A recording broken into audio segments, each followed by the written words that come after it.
ലോക്സഭാ തെരഞ്ഞെടുപ്പിൽ മുസ്ലിം ലീഗിന് 3ാം seat നൽകിയേക്കില്ല. 2 seat നൽകൂ എന്ന് കോൺഗ്രസ് നേതൃത്വം അറിയിച്ചതായാണ് സൂചന. ലീഗിന്റെ 3ാം സീറ്റ് ആവശ്യത്തിൽ UDF-ലെ സീറ്റ് വിഭജന ചർച്ചകൾ വഴിമുട്ടിയിട്ടില്ല എന്ന് PK കുഞ്ഞാലിക്കുട്ടി പ്രതികരിച്ചു. ലോക്സഭാ തെരഞ്ഞെടുപ്പിൽ ആദ്യം കളം നിറയുമെന്ന് പ്രഖ്യാപിച്ചത് UDF.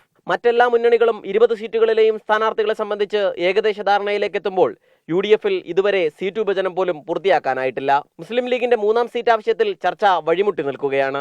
ലീഗിന് 2 സീറ്റേ ഉണ്ടാകൂ എന്ന് കോൺഗ്രസ് നേതൃത്വം അറിയിച്ചിട്ടുണ്ട്. പകരം രാജ്യസഭാ സീറ്റ് നൽകാമെന്നാണ് ധാരണ. എന്നാൽ ഇത് തുറന്നു സമ്മതിക്കാൻ മുസ്ലിം ലീഗ് നേതൃത്വം തയ്യാറായിട്ടില്ല. യോഗത്തിൽ വെച്ച് ഫൈനലൈസ് ചെയ്യും. അത്ര തന്നെ എല്ലാ പാർട്ടികളും ആയിട്ടുള്ളൂ. ഒന്നിലധികം പ്രഖ്യാപിക്കേണ്ട CPI, CPM, കോൺഗ്രസ് ഞങ്ങളൊന്നും പ്രഖ്യാപിച്ചിട്ടില്ല. ലീഗിന് പ്രതീക്ഷ ഉണ്ടോ 3ാം സീറ്റിൽ? അത് നമുക്ക് അങ്ങനെ മറുപടി പറയേണ്ട വിഷയമല്ല. തീരുമാനമാകുമ്പോൾ പറയുന്നതാണ്. കോൺഗ്രസ് മത്സരിക്കുന്ന ആലപ്പുഴ, കണ്ണൂർ എന്നീ സീറ്റുകളിലെ സ്ഥാനാർത്ഥികൾ സംബന്ധിച്ചാണ് ചർച്ചകൾ തുടരുന്നത്. BJP-യും ഉടൻ സ്ഥാനാർത്ഥി പ്രഖ്യാപനത്തിലേക്ക് കടക്കും. കേരളത്തിലെ കോൺഗ്രസിന്റെ തകർച്ച BJP-ക്ക് ഗുണം ചെയ്യുമെന്ന് BJP സംസ്ഥാന അധ്യക്ഷൻ K. സുരേന്ദ്രൻ പറഞ്ഞു.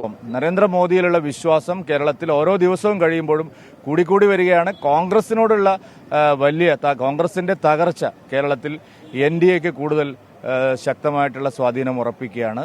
ഇവിടെ കോൺഗ്രസ് 40 സീറ്റ് പോലും തികക്കില്ല എന്നുള്ള വിശ്വാസമാണ് മലയാളികൾക്കുള്ളത്. CPIM ജില്ലാ സെക്രട്ടേറിയറ്റ് കൂടി എല്ലാ സീറ്റുകളിലെയും സ്ഥാനാർത്ഥികളെ സംബന്ധിച്ച് അവസാന ധാരണയിലേക്ക് എത്തിക്കൊണ്ടിരിക്കുകയാണ്.